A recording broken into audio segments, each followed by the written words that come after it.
Welcome to the Ego versus EQ and You podcast, where we discuss the key aspects of emotional intelligence and ways to apply it in everyday living. Now let's work together to make common sense more common. Welcome back to the podcast.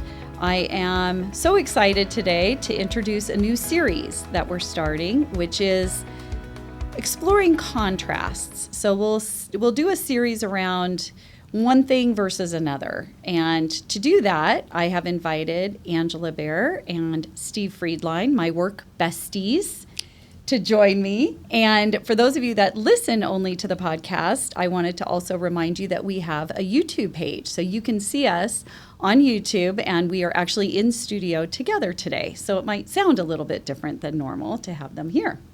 Welcome. Thanks, Jen. We're ready to go. We're ready to go. Yes. Okay, so the topic I chose for this first one is introversion versus extroversion. Because this, to me, is such a powerful concept that flows through almost everything that affects us. Well, you said contrast, and it is a contrast. It's definitely there. And I think I can speak to the contrast that I have with you in terms of introversion and extroversion, and certainly Angela, but maybe in a different kind of flavor. But I would be the introvert, kind of surrounded by a little more extroversion and a lot over here. That's right. Just well, saying. It's the most dominant character within the personality spectrum of all the things we measure in personality type. And I think as a self-proclaimed and accepting introvert now, acceptance is a big thing because I believe we can say we live in an extroverted sort of world. Just growing up and remembering people that were very outspoken and that were the life of the party, there were times in my life I wanted to aspire to that. And I think just growing comfortable knowing that that's really not who I am. I can be that person, but I kind of shift back to what's most comfortable for me. So we should probably define the differences. That's a good idea. Yes. Okay. So, introversion. Introversion. I tend to process thoughts more myself than to put them out there. I tend to get up in the morning with a lot of energy, a good rested night. I wake up in the morning, I'm ready to roll, and tend to be more vocal and more outspoken in the early part of the day. But as the day progresses, I kind of wear down with all of the social interaction and find myself thinking, okay, I'm just going to sit back and let other people talk now. And when the day comes to an end, I just want to go home and reprocess and regroup and regain the energy that I've lost throughout the course of the day. How's that? Yeah. Very good. Well, thank you. Good description. Okay. Yes. And y'all? Well, I like to think of a battery for like a video game because it's a good visual. And whereas introverts, would you say you start your day and your little battery thing is full? And as the day goes on, every social interaction you have, it kind of goes down and down and down. And extroverts need that external influence in order to get their battery recharged. Another great visual is a hand crank flashlight. I think about that a lot, right? The influence and the stimulation, the external stimulation charges the extrovert's battery up. Yeah. And so right about the time the introverts are rolling up the windows in the car and calling it a day, the extroverts are like, what are we doing after work? Yeah. So the recharging process is different. Yes. Yeah. I get mine when I go home. The energy. Yes. Yes. Yes. The energy source. Yes, in a way, correct. right? Precisely. I like the battery analogy, by the way. That think works of, for me. Yes, video game battery. Or a cell phone. Or a cell phone, exactly. Right? You start the day all charged, and then as the day goes on, Yes. as an extrovert, I definitely need some time in the morning to get going. And I find that as the day goes on, my energy starts increasing. And it's funny because when we're on the road, it's, to me, more apparent the differences between us when we're traveling together. Like we all just came back from a big trip. And at some point in the morning, Steve is over here just click-clacking away. Okay, this is what we're going to do. This is how it's going to happen. And what did you think about last night? And he is just talking a million miles a minute. And I'm just sitting there. Ange is a little bit reserved too in the morning. And we're just kind of letting him do his thing. And it's actually nice, I will say, because you're filling some of that space that I just don't have the energy to fill. So I do appreciate that about you. Well, I appreciate the comfort of knowing that you can take over when I start to wane a bit as the day progresses. And so I think it speaks to the fact that we need both styles of introversion, extroversion in our lives to really fill in some of the space that we don't have ourselves. And it's a real opportunity, I think, for growth. Because when we first started working together, I was probably a bit more challenged because just wondering where this is all going to go and questioning myself in terms of that winding down period of the day. But the more you come to understand the difference in the characteristics, the more accepting you become and the more comfortable you become in your own skin, I think. Absolutely. I think there's a lot of myths, and we did speak, Jen, I believe you kind of mentioned it in one of our previous podcasts. But so many people think it has to do with how much you like people or like being around people or how outgoing you are or how bubbly you are. Let me tell you, Steve over here at 8:30 in the morning is like the bounciest cheerleader you ever did see. Yep. He's got energy for days. Well, that's the other thing. I think we need to be conscious of the impact of those behaviors on others. Yeah. Because I know I can be that guy. Yeah. And I try to read the room when I get a little over the top. So I think we have a responsibility where our introversion or extroversion is concerned to utilize it in ways that benefits us, but also the people around us. Yes. So. What about the in-between?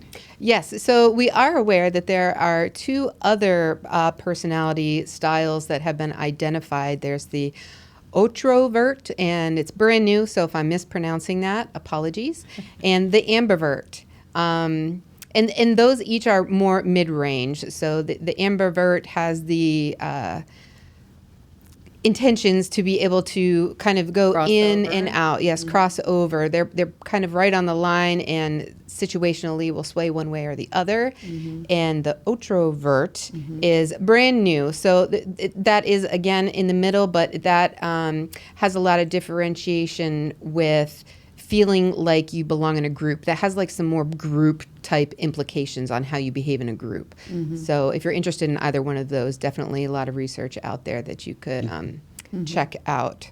Yeah. But I will say, when I used to be an air traffic controller, and when we had teams of two in the control tower, one person generally would come in early and open the tower, and there weren't two people needed. So one person would come in and open, do the lighting checks, all the stuff you do in the morning, and then the next person would roll in about an hour and a half later because there was a quick turnaround the night before. And my partner, Paulie, out there, if he's listening, he'll get a chuckle out of this. But whenever he opened the tower, we would have to get in there at like 5:30 in the morning, and he would have every single light on, the TV on, the radio on, reading the newspaper, like all systems go. And when I would open the tower, I would have the lights as dim as humanly possible, quiet, nothing going, and he would walk in all energized, full thing in the morning. I'm like, no, that's too much, too much. Too much too early. Yes, Well, that's really interesting, and it brings to mind not all introverts or extroverts are the same. True. Because even though I'm that get up and go guy in the morning, I like to start with a little ambiance. I like to kind of gradually move into my day. So that might be in contrast to other people that share that introversion. But I think it speaks to the fact that if it were as simple as just being able to identify people on the street, introvert, extrovert, but you really need to get to know and understand people to see where they're coming from. And sometimes that happens during the course of a conversation, and sometimes it's picked up over a long-term relationship like we've had the benefit of doing. Yes. Yeah. Well, and I think I can't ever talk about introversion, extroversion, and the results behind it, and kind of what you said about the perceptions based on personality type without talking about one of my all-time favorite books on this topic, which is Quiet by Susan Cain. And Is she an introvert? I believe she is. I just asked. I believe she is. But the subtitle of the book is The Power of Introverts in a World That Can't Stop Talking. which would be me. And so it is the most helpful book. If you have any interest in learning more about this subject, I highly recommend it. It's filled with great examples of the power of introverts and introversion, and knowing who you are and leveraging that knowledge to your advantage is really the key. Yep. So, Exactly. you know, on that note, I mean, what can we do with this knowledge? Once you know, and I recommend everyone go get a assessment done. There are free versions of them available online. There's more involved ones if you want something a little bit more substantive. But one, everyone should take a personality assessment, I believe. Yes. And I think the important thing is wherever you profile, if you choose to do one of those assessments, it doesn't provide a limitation. I mean, as someone that spends a lot of time speaking to other people and doing things in front of people, not typically things that I would associate with someone that tends to process thoughts and be to themselves, but it's not a limitation.